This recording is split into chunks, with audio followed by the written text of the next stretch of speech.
Welcome to 7 Steps to Your Best-Selling Book, How to Turn a Story Idea into a Physical Published Book. My name is Amelia Griggs, and I'm an author and content creator, and I'm so happy that you're here today.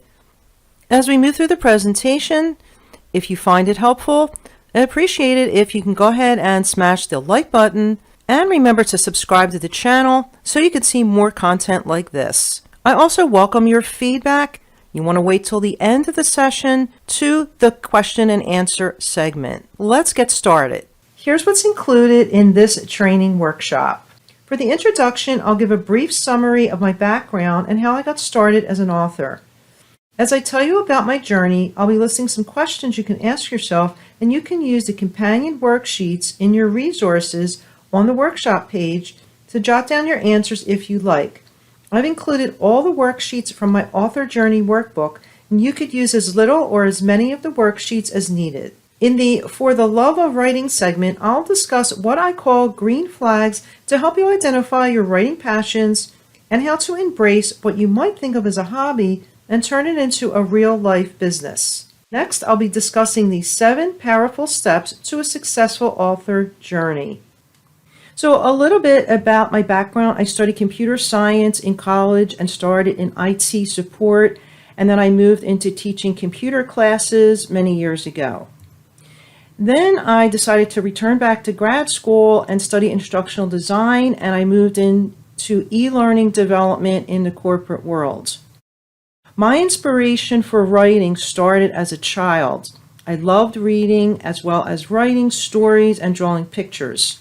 I love reading poetry, especially fun rhymes and joke books, and I loved watching funny TV shows. My mother used to tell me the most interesting stories of her experiences as she grew up in Italy, which I found fascinating. She was my biggest inspiration when I decided to write my children's stories years later, and she lives on in my children's books. So, how and why did I transition from IT training and development to writing and self-publishing? And how can you move forward in your journey? Here are just a few benefits of writing and some of the reasons why I chose to become a writer and an author. Take a look at this list and see if you could identify with any of these. Writing can be a creative outlet. It can relieve stress and be therapeutic. It's a way to share your knowledge or message with the world. Maybe your novel, children's book, memoir, or self-help book will change the world in some way. And most importantly, it can help you launch a new career and fulfill a lifelong dream of writing and publishing a book. Think about some other reasons why you write and other benefits to writing. So I want this workshop to help spark ideas and help you identify your passions, which you can incorporate in your writing. Here's a little exercise you can do, and there's no writing required. This can help to pave the way for you to either begin or continue your author journey. If something is holding you back, I hope to be able to help you release it so you could move forward. I want you to think back as far as you can to the time you began writing. Maybe even close your eyes. How did you feel when you started writing? Are you writing now? If you enjoy writing, what is holding you back from finishing your book? If you already finished your book, what is your goal now that your book is completed?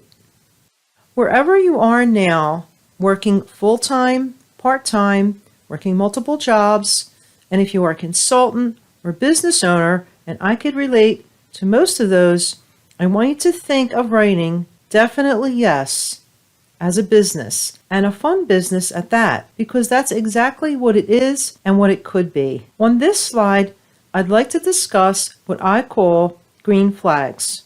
What are green flags as opposed to red flags? They are signs of your passions, your dreams, and something you could and should embrace. Green flags can help you recognize what you love and help you make time for it. Just like red flags are signs that you should stop something, a green flag can help you identify something you should do. You've probably experienced green flags your whole life. For example, the experiences of listening to my mother tell me stories about how she grew up in Italy, and also my father and grandfather used to tell me stories about the neighborhood where they grew up in Philadelphia, triggered an interest in travel for me and got me interested in researching ancestry and storytelling. I also dreamed of turning these treasured memories and ideas into short stories and books, maybe even a novel someday. How about in a workplace? Do green flags exist there, or are they all red flags? Can you think of times when you loved what you were doing at your job and you wish you had more time to do the fun stuff? When I was working full-time in the corporate world, and it wasn't always pleasant, at times it was very stressful, in between my busy schedule, I continued writing any way I could, for fun, in journals, and in my job too, writing instructions for computer classes and training manuals. And I tried to channel my creativity as best as I could. I enjoyed writing and knew that I wanted to go further someday, so I embraced the green flags and never gave up on my dream. I imagined someday creating books that I could sell to help others. I imagined writing and creating instructional books, but also fun, fictional books as well. So the takeaway here is recognize these green flags throughout your life and embrace them. This is a transitional slide. Before we jump into the 7 steps. In 2007, I crossed the bridge from full-time to freelance for the first time. I found a position as a freelance instructional designer with flexible hours, which allowed me to spend more time with my family, and I had more time to write. My kids were little then, so it was a good transition for me. This was my first step on the bridge to becoming an author. This would be an example of a green flag, something you decide to do, that you allow yourself to do, to start your journey. What are some important things to consider when transitioning to the author life? First, plan your transition. You don't have to do it alone. It's important to have supportive people around you, including family and friends, but you can also hire a career coach or life coach to help you with the process. I'd like to give a shout out to Nancy Lissandro, ICF Certified Career Coach, who helped me pave the way to my dream career as a freelancer and author. Next, consider taking a leap of faith. It's so important to not only believe in yourself and know you can do this, but to also have strong faith and realize you have within yourself what it takes to stand up against anything. Practice gratitude and be thankful for things every day, including the draft of that chapter you wrote in the middle of the night when you couldn't sleep. I know it's happened to me. Maybe it's happened to you. Next, saving funds. This is by far one of the most important things to do before and during the transition and beyond. If you're planning on changing jobs to allow more time to write, save as much as you can beforehand and do a bit of financial planning to give you that cushion that you need to relax, write, and move forward in your journey. Finally, decide to be an author. It took me months and even years to call myself an author. It's easy to let the imposter syndrome take over. The faster you think of yourself as an author, the faster you will become one. Next, let's start discussing the 7 steps to success in your author journey. These are 7 proven steps which I've used for over a dozen books. If you already downloaded your worksheets, you can refer to the My Foundation worksheets to get started. Step 1. Building a strong foundation for your author journey and platform is just as important as building a concrete foundation for a building. Part of this process is defining your book's premise for fiction or your book's purpose for nonfiction. Ask yourself, why are you writing this book, and what are the benefits for the readers? Will it teach them something? Will it make them laugh? Will it touch their hearts? What will your book look like? Close your eyes and picture your book in your hand. Will it be big or small, glossy or matte, thin or thick? What will it feel like? These exercises will help you see the finish line even if you haven't started your journey. If you already wrote your book and it's self-published and printed, hold it in your hands, look at your book, and feel good about it. Put it on display. So also as part of the foundation process, think about your book cover and what it might look like. Maybe even doodle your book cover, just as a draft, before it's professionally designed. Make a promise to yourself for completing your book. Make a commitment. Identify your feelings. Are you happy, excited, scared, or confused? It's okay to feel all these feelings. It's a normal part of the process, and I think I felt that way with every single book. Next, make sure you define measurable goals. Instead of, I want to write a book, or I always wanted to write a book, change this to, I will write a science fiction novel starting now, and I will finish my first draft in 6 months. Again, for this step, I have worksheets for both chapter books or books that are more text heavy, as well as children's picture books. Next, recognize and acknowledge your inner strength. I have a list of affirmations in the worksheet for this exercise that I would like you to recite out loud as often as you like, preferably in the early morning or before bedtime. Finally, consider creating a vision board. Add words, pictures, and images on your vision board to represent your future. Add an image of your book or series of books. And if the cover hasn't been designed, what I usually do, I just make like a rectangle square with a draft of the title, and I put it on my vision board until the cover is designed. Then I put a picture of the thumbnail printout of the cover. If you can envision it, you can make it happen. You could use the worksheet provided to doodle a vision board, or you could use a poster board or a foam board to take pictures and images to represent your dreams and goals. Has anyone ever seen The Secret? I've seen it many times. I would highly recommend it. The vision board idea, for me, this is something I learned from John Assaraf after he explained it on The Secret. Okay, so step 2 is the writing process, one of the most important steps in your journey. This step will carry over into the next several steps. Even if you're already in the midst of writing, or even if you've already written your book, consider these strategies for your next book or for editing your current book draft. I like to start with an outline, and the way you structure your outline will vary greatly depending on the type of book you're writing. There's a sample outline in the worksheets, as well as a blank table for you to create your own outline. In addition to an outline, plan out your chapters, sections, pages, or characters. Create a writing schedule and commit to it.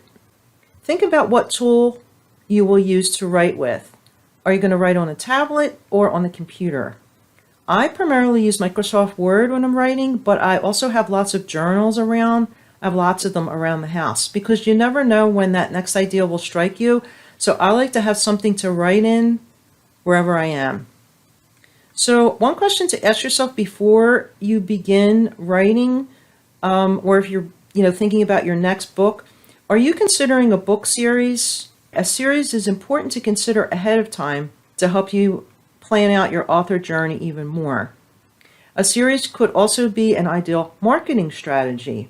If someone likes your first book, they might be interested in other books in your series. Personally, for me, I like to work in a series of at least 3 books. If possible, plan out several books ahead of time to paint the full picture of your whole book project. The next step is about doing your research. And this not only includes research for your book, but learning from others, researching best-selling books, and researching book categories. So joining author groups was a godsend for me when I first started out. I had a million questions. I found some very helpful groups. Some groups are more engaging than others. You might also want to invest in a class or course to learn more. Researching best-selling books will help you get ideas and see examples of what's working and what's trending.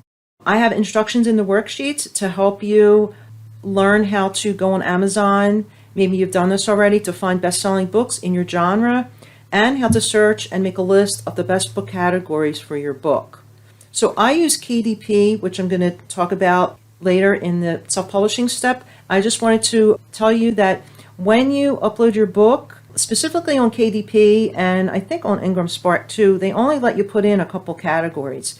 This is important so readers could find your book when they search in these particular categories. And they should be categories that are related to your book. Okay, so the next step is building your network.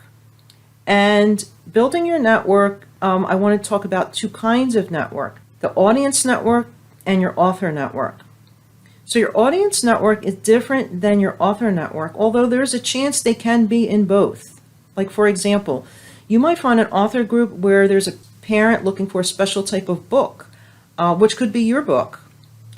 Or maybe your nonfiction book solves a common problem which may appeal to a wider audience, some of which might be in an author group. Sometimes though the author group, generally is not your ideal audience, but there could be an overlap.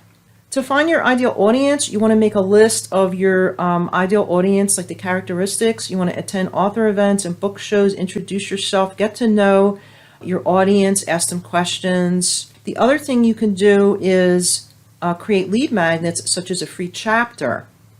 You want to whet their appetites for more. This will help you build your email list and increase your followers on social media.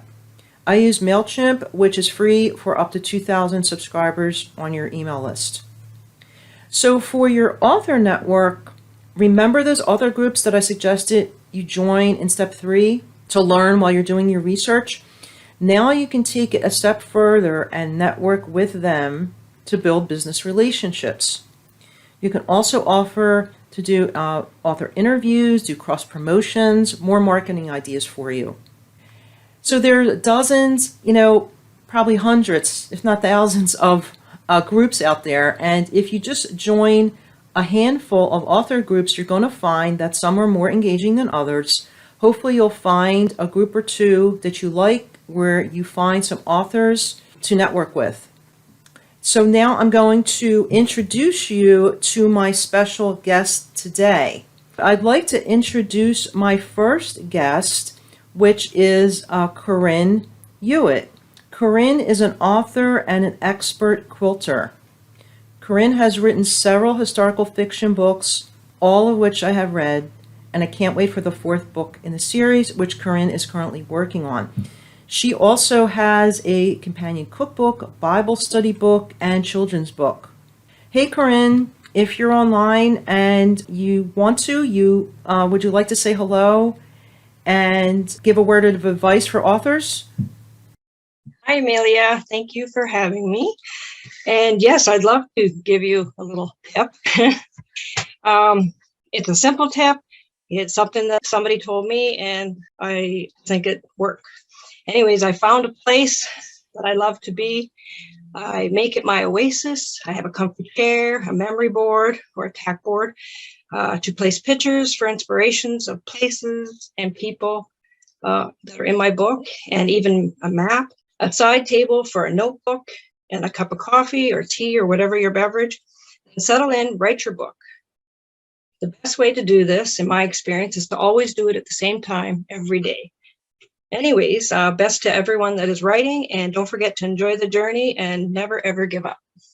What great advice. Thank you so much, Corinne.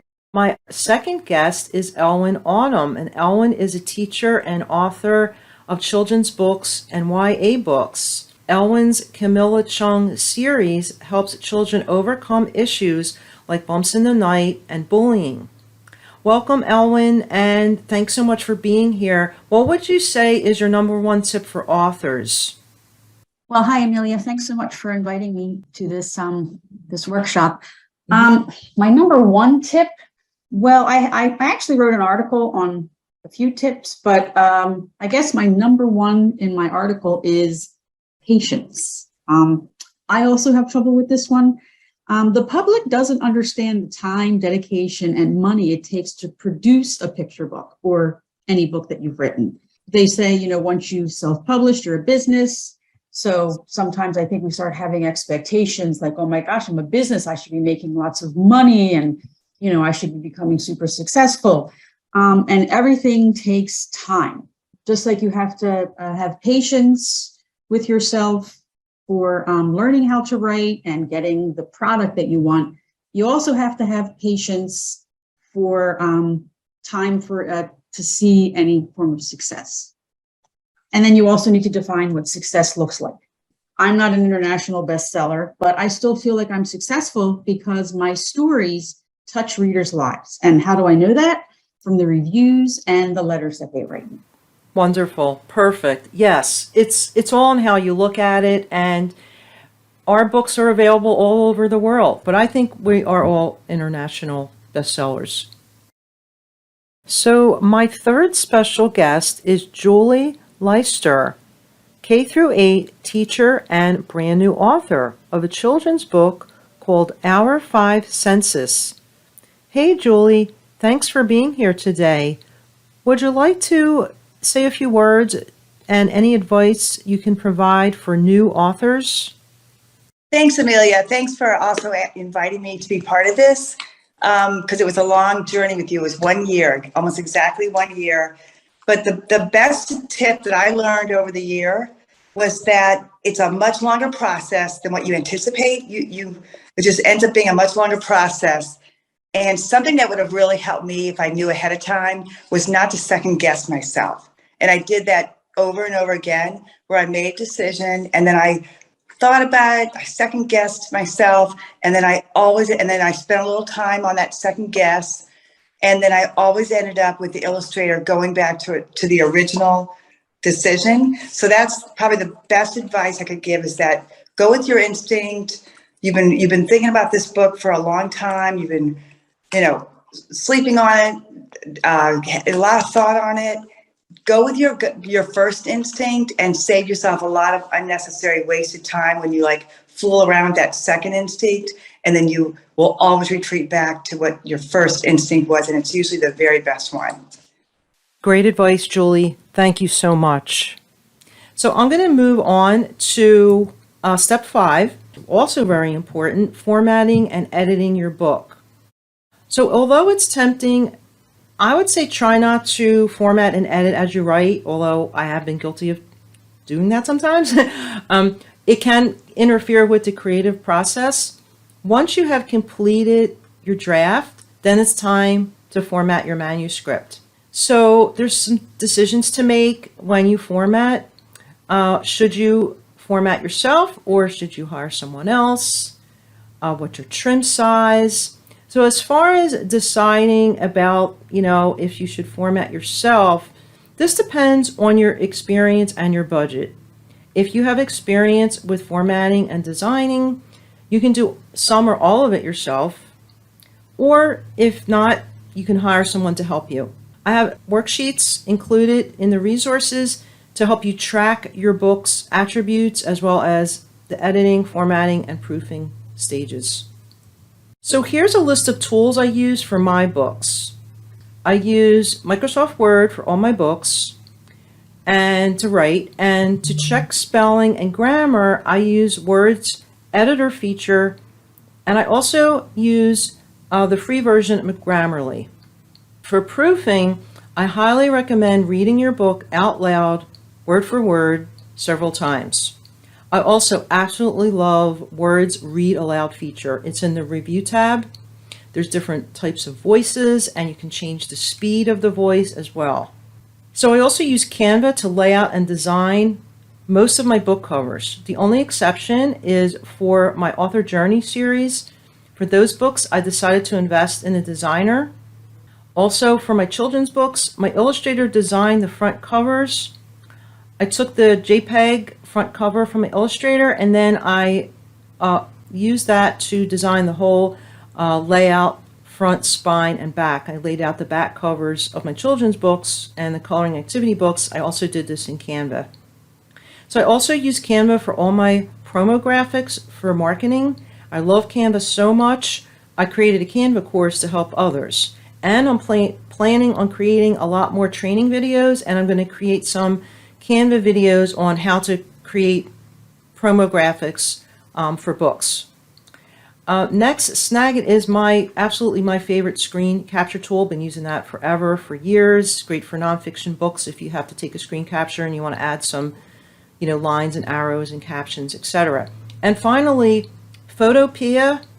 Absolutely love it for like quick touch-ups. If you have a PSD, Adobe Photoshop file, which a lot of the illustrators, like if they create your book cover or your children's book, your inside illustrations, you could have the source file on hand if you have to make any touch-ups. Like for instance, for one of my children's books, I wanted to add, recipes included on the front cover. So rather than go back to my illustrator and have her make the change, I had the original source file, so I opened that in photopea.com and I was able to add that text box myself. Okay, another important step is your self-publishing. So I use KDP, and so this step, what you would need to have on hand is your formatted manuscript along with your book title and book cover ready for publishing. I like KDP. I think it's an excellent starting point. It's free. It's fairly easy to use, although there's a bit of a learning curve to know the ins and outs. So I'm working on a step-by-step KDP course. I also have a separate book that's pictured here, specifically dedicated to the self-publishing journey process and then step-by-step instructions for KDP. It also has worksheets available in your resources, including a publishing checklist to make sure you have everything you need when you're self-publishing on KDP. And there's some publishing decisions that you have to make. I have listed here, to think about the formats that you want to set up. eBook, paperback, it's always good to have a variety. KDP now offers hardcover, but it has to be 75 pages or more. So if you want to do hardcover on like children's books, I did mine on Ingram Spark. I still like KDP better. I'd rather just do everything on KDP. I use Kindle Create, which is a free tool for the conversion for the ebook. ISBNs, you might need to consider purchasing. In the US, you go to Boker.com. And then for pricing, you want to do your research and pick a price that's comparable, and KDP has a pricing calculator. Okay, so step 7 is the most exciting step, launching your book and beyond. So in your worksheet, I have a checklist for you for your book launch, and here's a summary. For your book launch, you want to pick an official launch date. Prepare your book mock-ups for your promotional graphics, so you definitely need some graphics to promote on social media. Contact author groups, business teams, potential readers, maybe do like a soft launch before the big hard launch. Do your final check of your proof and make sure everything's a-okay. And if you already hit the publish button, check to make sure your book's online. Prepare your launch day announcement and send an email to your email list if you have one. If you don't have one, you can start building one with a free lead magnet. And then you want to officially launch your book on your launch day. And don't just post a picture of your book and say, hey, I have a book, please buy it. Try to make a list of the benefits of your book to tell the world why would they want to buy your book? What are the benefits of your book? And also congratulate yourself and celebrate. And remember to keep promoting after the launch. So this is a 7 steps review, and it's all on the Author Journey Success Roadmap. That's one of your resources to download. And before we get into the Q&A session, I wanted to provide a slide about book marketing. I know I had several questions for some people that sign up, and they wanted to know if I was covering marketing. So I have drizzled in some marketing strategies throughout the workshop, little things that you can do. And remember, once your book is completed and published, the journey is going to continue as you promote your book. Continue to build your business and continue to create an online presence. Really important.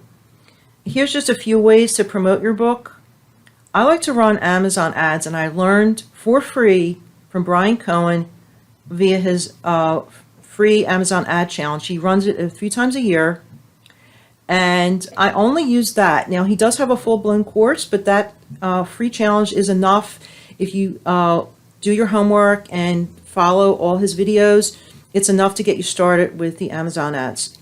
You want to create promo graphics. I use Canva Pro. Attend author expos, book shows, even online events. Create a business author page on Facebook, which is free, and keep that separate than your personal Facebook page. Create a lead magnet, like I said before, build your email list. And another thing you could do is add your book link to your email, your automatic signature in your email. And I have so many more. I've been testing them for 5 or 6 years, so much that last year I released Book Marketing 101 Ways to Promote Your Book as part of my Author Journey Success Toolkit. So here's a picture of my book, if you're interested. And before we start the Q&A, I just want to thank my not only my 3 guests, but everybody else that is joining live, or if you're watching the replay. I have 2 slides here with author tips and advice. I even reached out to Joanna Penn, one of my mentors, and I'm on her email list. And I was so excited. She emailed me back, and she even gave me a line here to add to the author tips. And she said, "Good luck with your workshop." She says, "Focus on writing the book. Everything else is extra." So true, right? So also have advice from Ellen, from Julie, Corinne, a couple of authors that could not join today, Pooja and Heidi, and I have their websites here, and I have a bit of advice at the bottom here. I do want to mention that if you're watching the replay of this video, you could submit questions in the comments. You could also submit questions through my contact form. You want to see the description below this video for the contact form link. Also in the description below, and thank you, Sam, for putting those also in the chat, you could find links to download my free resources. I have an author journey roadmap, and I also have my workbook. Now, I have a workbook on Amazon, paperback, but the free one you can download. It's an abridged version. It has basically all the exercises in the actual paperback version.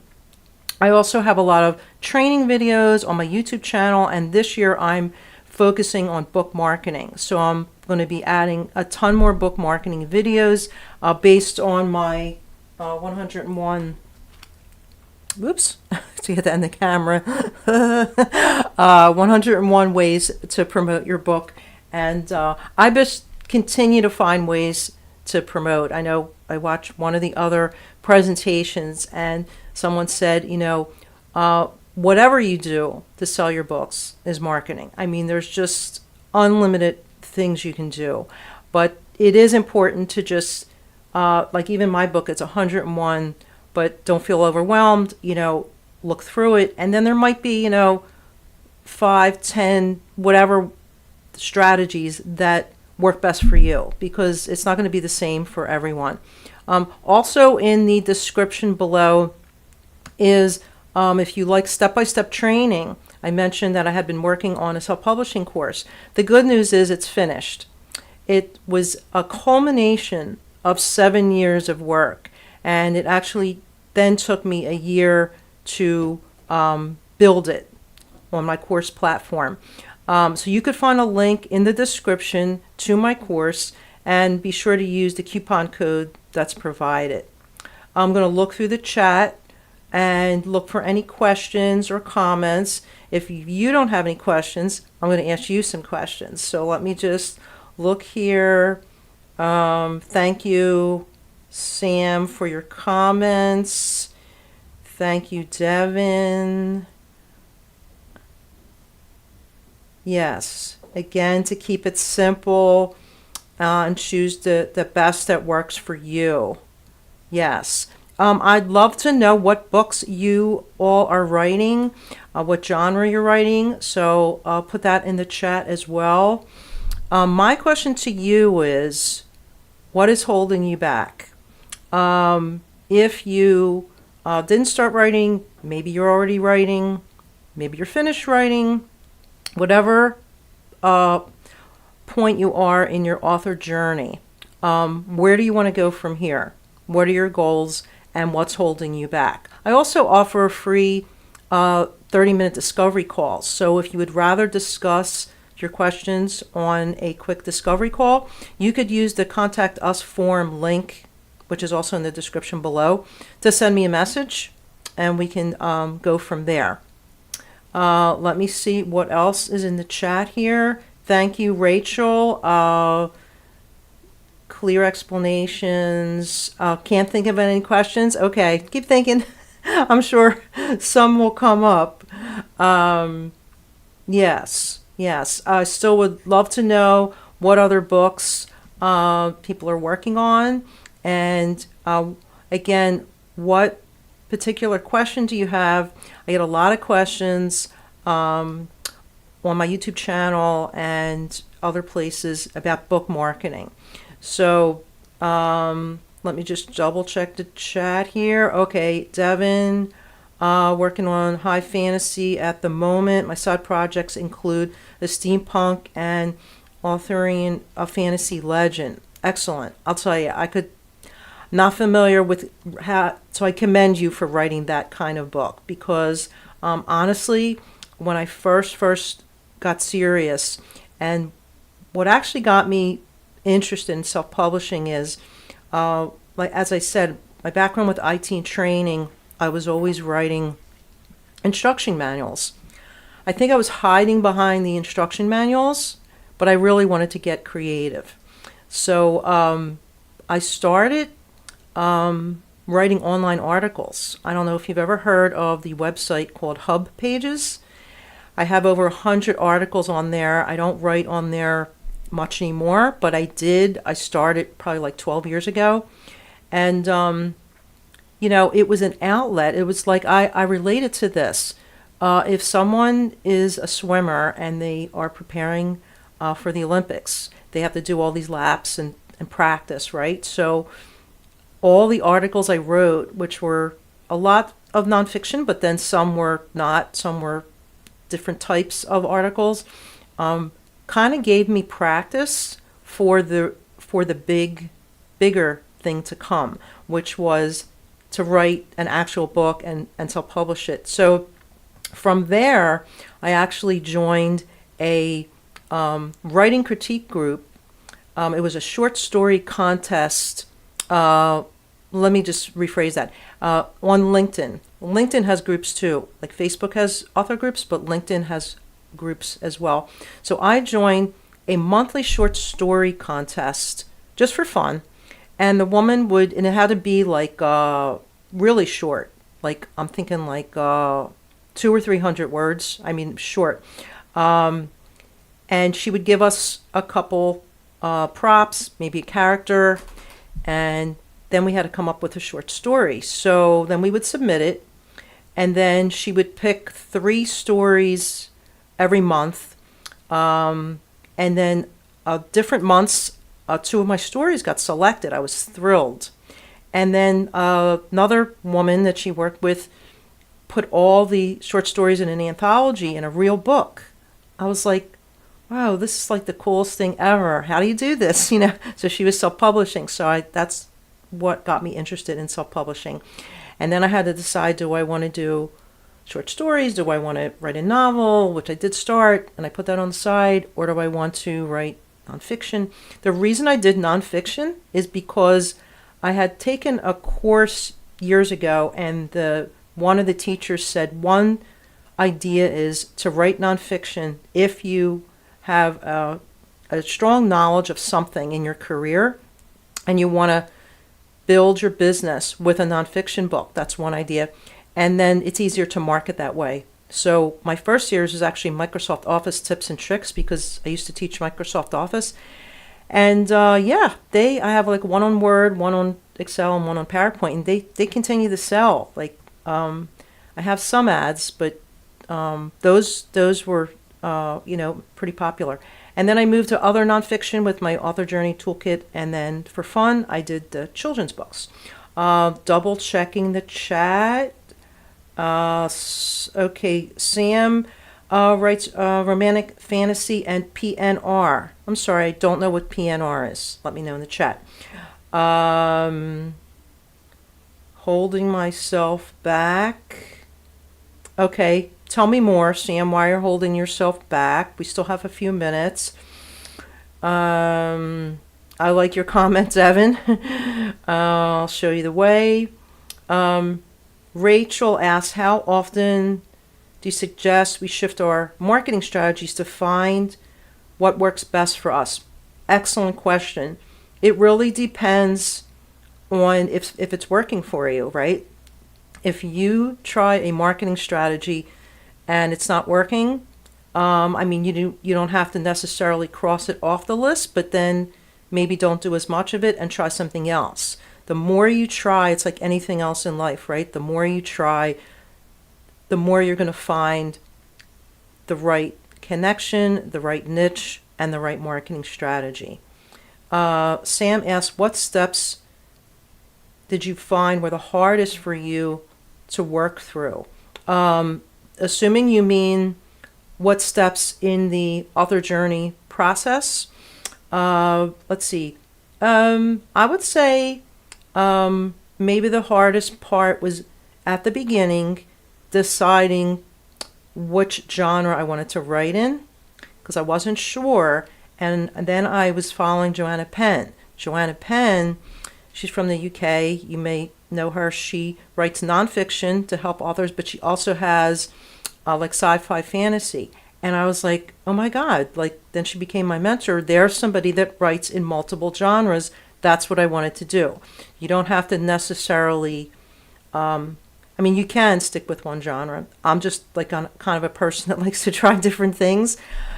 That makes it harder, right? Because then when I moved to children's books, and the reason was because at the time I was working full time and I was getting burnt out, and I was writing the nonfiction at night and on the weekends, and I was making videos for them too. And I said to my husband, I was like, I'm getting burnt out. And he's like, why don't you do something fun? So I said, okay, you know what? I love rhyming. I joined the Society of Children's Writers and Illustrators and went to some of their workshops and decided I want to write some short stories, children's books. And my mother was my biggest inspiration. All my books are about cooking. So they're about a mother and a daughter. And I found a local chapter through that Society of Children's Illustrators and Writers. They would meet every Friday. I would like either have half days or at my lunch hour I would run over, and I needed something to bring. So I would write these rhymes, and I wrote the rhymes like, each week on a series of, a few hours. And one is about apple cake, another one is squishy wishy meatballs, and another one is about pizzelles, all food that my mom cooked. And I just had fun writing those rhymes. So I turned them into children's books. I would say, I don't know if I answered your question, Sam. I kind of turned it into the green flags. But I would say the hardest is, deciding which genre. And now my biggest challenge is deciding which marketing strategy is going to work for which books. Because like a lot of us do different genres, right? But then you have to market them differently. My nonfiction books sell better online, and then the children's books sell better in person. So a lot in the fall, some in the spring, but mostly in the fall, I sign up for the book events and craft fairs. They make crafts too. And the children's books sell better in person. I mean, some do sell online. Fingers crossed that changes. Let's check the chat. Yes. Looking for other questions. How much time? Oh no, we did. Sorry, I did that question. Sam writes, Writing Battle is a great site to flex your short story muscles too. Good tip. I'll have to check out LinkedIn groups. Didn't know that they had them. Yeah, there's a few, not as many as Facebook. I probably joined anywhere from 20 to 30 Facebook author groups over the years, but honestly, I'm only active on a few. And what you'll find is some are just kind of spammy promotional, but then some are great, and there's a lot of engagement and a lot of questions and answers. Sam mentioned paranormal romance, vampires and werewolves mostly. That's cool. Really cool stuff. Rachel asks, what are some good methods of promoting nonfiction writing? A lot of us have writing blogs and how-tos. Yes, so I run Amazon ads, which really help for my nonfiction books.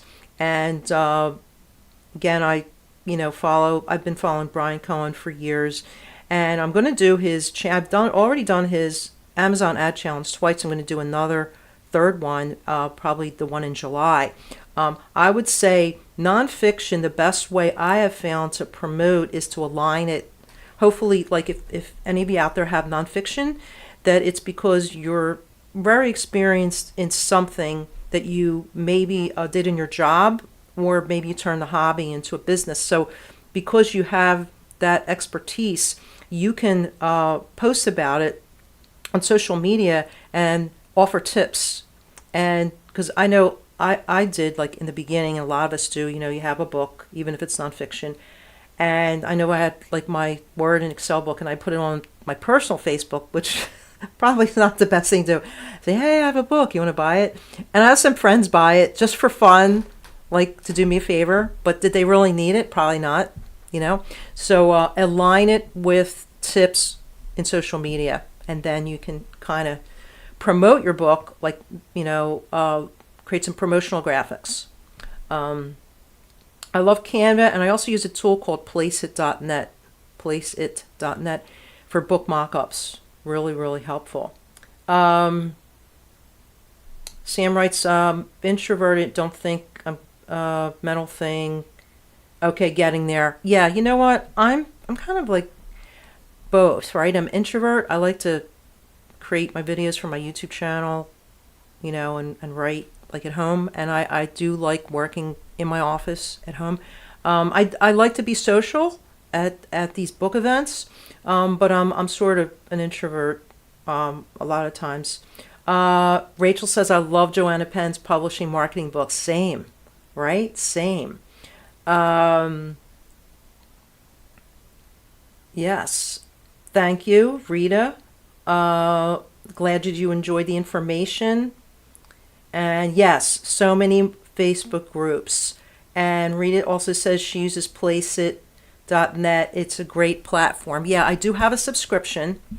I mean, they might have a free trial, but it's not free. And I thought about, having like maybe like an Instagram, separate Instagram, where I create mock-ups for authors. I don't know. What do you think? Like, I keep the wheels keep turning, the gears keep turning, but I just have to be careful because I overload myself with projects. Does anybody else do that? I have another idea for a book. So my 3 things, and I'm guessing that a lot of you, that if you still work either full-time or part-time, consulting, I do consulting now.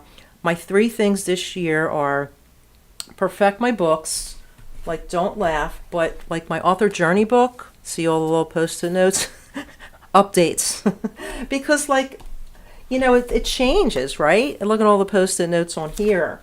And then I have a writing and brainstorming book, and I just added I think 101 writing prompts to the back because I wanted to have a hardcover version, and I had to expand it to 75 pages or more on Amazon.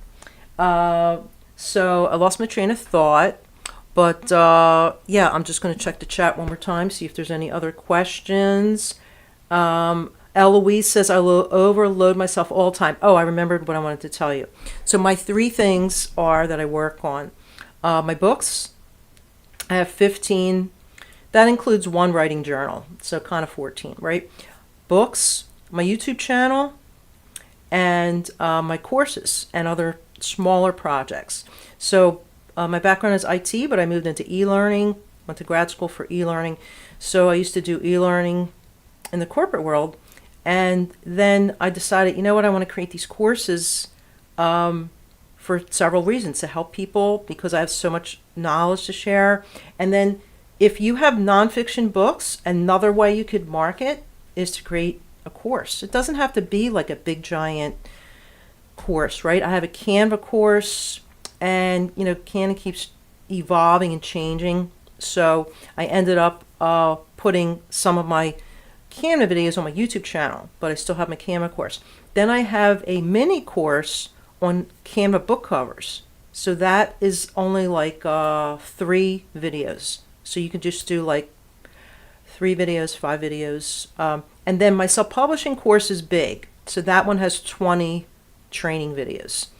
That one I'm really proud of. It's, again, a culmination of 7 years of work. So if you need step-by-step training on KD, it is specifically on KDP. And then, so anyway, books, YouTube channel, and courses. And my next big project that I'm working on this year, maybe you can help me decide. So for my book marketing, I want to have videos on YouTube. And I'm thinking about having a course. So tell me in the chat, would you rather have videos on book marketing on a YouTube channel, or would you rather have a structured course? Now, book marketing is not necessarily linear. Like, so the 101 ways to market books, you can do in any order, pretty much. I mean, some you may have to do A before you do B and C, but I am already starting. I already have a handful of book marketing videos on my YouTube channel. So let me know in the chat, or you can leave comments later, if you're interested in like a book marketing course or just videos on my YouTube channel. I might do both, you know, I might actually do both. Rita says, I wrote a nonfiction book on songwriting. Interesting. I never thought about doing a small course for it, but that would be a great idea. Excellent idea. Excellent. Like if you're knowledgeable, you know, I'm not, in songwriting, that would be ideal. Actually, you could do a workbook. Sam says go for it, right? Yes. Sam says I'm for the YouTube videos, but it might be more profitable to do a course. Yeah, that's why I think I might do both, right? I might do like a course, and then maybe I'll start out like a mini course, and maybe I'll do like a free trial or something and move into that. And I want to say one more thing. We just have a few minutes before the end. I would highly recommend someone that's very motivating that I've been following, named Marissa Murgatroyd. And this card here, she runs a Live Your Message. It's not free. So her stuff is, she does have a lot of free workshops though, but she had joined, I had purchased the course platform that's built by her husband, Murray Gray, and that's what my course is on. But included in that was a 3-day workshop last year, and she had a box with like motivational, it had a mug, I can't grab it right now, but it's over there, cards and just different things. So if you're looking to get pumped up, and if you're thinking about maybe creating a course, aligning it with your nonfiction book, look up Marie, it's M-I-R-I-S-A, Murgatroyd, Marissa Murgatroyd. She's very, very, just a wonderful, excellent motivator, very positive and upbeat. I would highly recommend, and I follow her on YouTube. Thank you for everyone that posted your comments. Again, if any questions pop up later, just put them in the comments, or again, like I said, you can contact me through one of the links in the description below. Once again, I'd like to thank everyone for being here, and if you're watching the replay, thank you for watching the replay. And if you found this information helpful, if you haven't already, go ahead and smash the like button. And remember to subscribe to my channel so I can continue to create content like this. And again, don't hesitate to contact me for any help, questions that you have for any part of your journey. So I want to thank you again. And I'm going to end at that note. And we just have a couple minutes for a quick stretch break in case you're joining the next session or the, I think there's the after party, right? Okay. I'm going to say goodbye now, and thanks again. And I wish you well and happy writing. Bye now.